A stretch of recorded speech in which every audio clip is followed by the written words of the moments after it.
Public speaking, help, I have a dry mouth.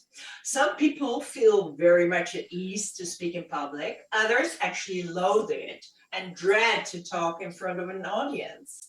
The stress of facing people, hearing their own voice, and trying to control a galloping heartbeat can sometimes result in complete incapacity to speak.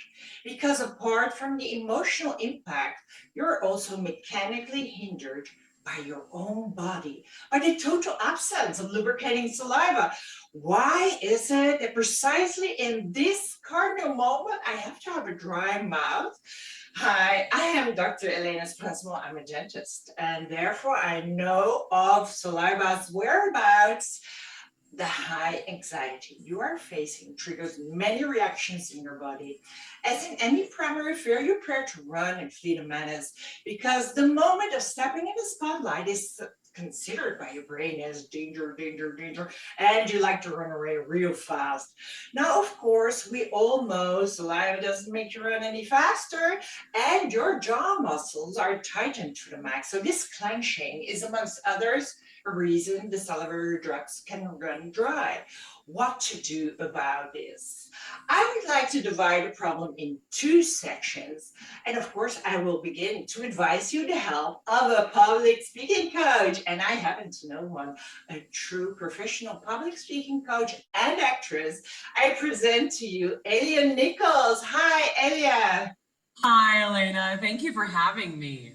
So, Elia, can you tell us about your work? How do you help people to master public speaking and its stress components?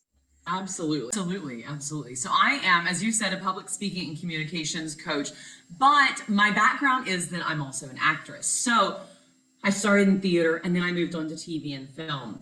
And so what I do is I've taken those techniques, the voice training, the body language awareness, and all of the tips and tricks that you learn when you study theater and film, and I've converted that into a technique to teach people how to speak well in public, how to have good presence on stage and in camera, because now, of course, as you and I are doing right now, we work in camera all the time because of virtual meetings and presentations. And so I teach people how to use their voices in an interesting, charismatic way, how to make sure that their messages are clear and concise and persuasive and easy to understand, and how to put it all together. Because the thing is, when you're speaking in public, is that your verbal messages have to match your nonverbal messages and vice versa. And so if your body's saying one thing, and your verbal messages are saying another, or if your voice is communicating nervousness, but you're saying that you're so happy to be there, the audience doesn't believe you, right? It doesn't ring true. And so I help people kind of mix all that together for work and as keynote speakers, and even to students who are doing university interviews or job interviews eventually. And what I found is that a lot of people get nervous, right? As you mentioned, nervousness is quite universal. And one of the things that happens when people get nervous is they get this dry mouth, and there's this kind of cotton feel inside, and it's very difficult to speak.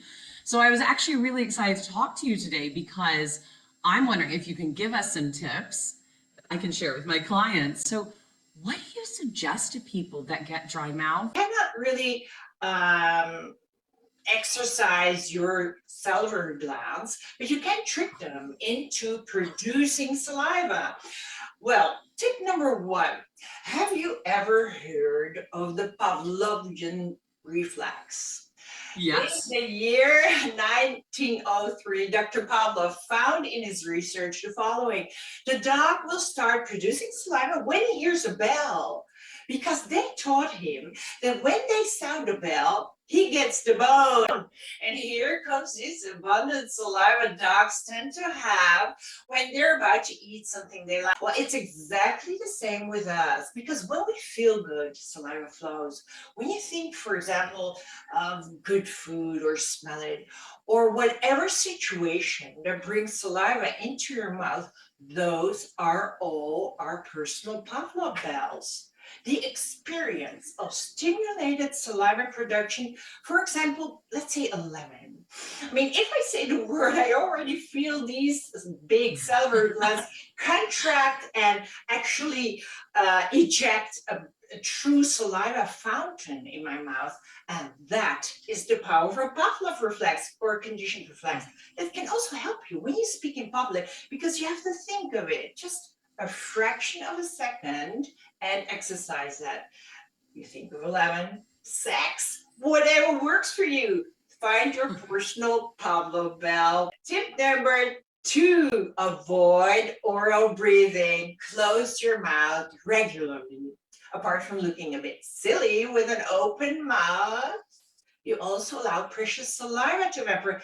What do you say about this?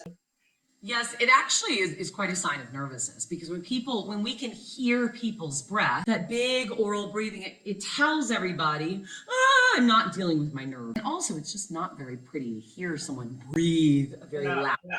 Because when you have your mouth closed, you can lightly bite your cheeks where these salivary glands are and actually massage them without anybody seeing it. Maybe your public has the impression that you're thinking or doing something else, changing a slide. What do you say? Because I believe you can be publicly silent in public speaking. You build up tension. And using the right body language.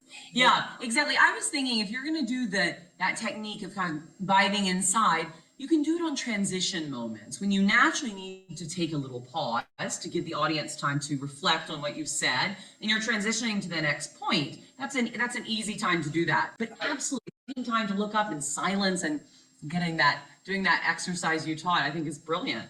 The other thing that people do is they use fillers, which are basically, they use these sounds to fill the space while they're thinking what they want to say. And the thing is this: we're human. We don't always know what we want to say, and that doesn't mean that we're not capable or that we're not eloquent. So it's absolutely important that in those moments you don't fill the space, but you just be quiet when you could insert that tip. There's also the problem of people who have too much saliva in their mouth, and they have these saliva threads between their lips.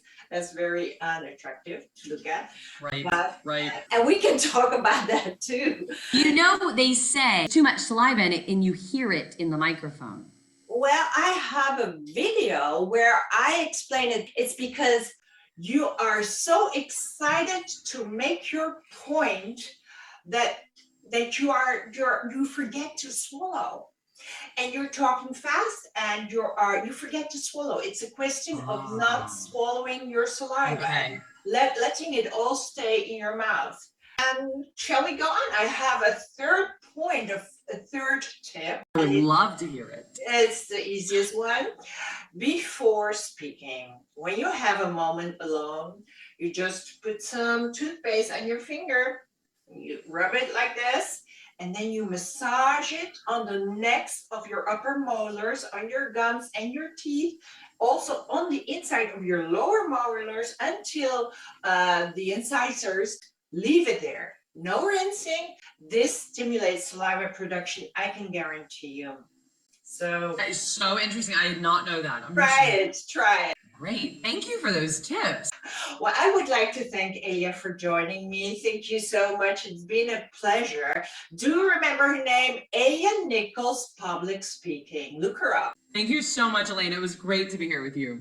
Okay, so I would say drink a small glass of water. Lots of success for your next public speaking appointment.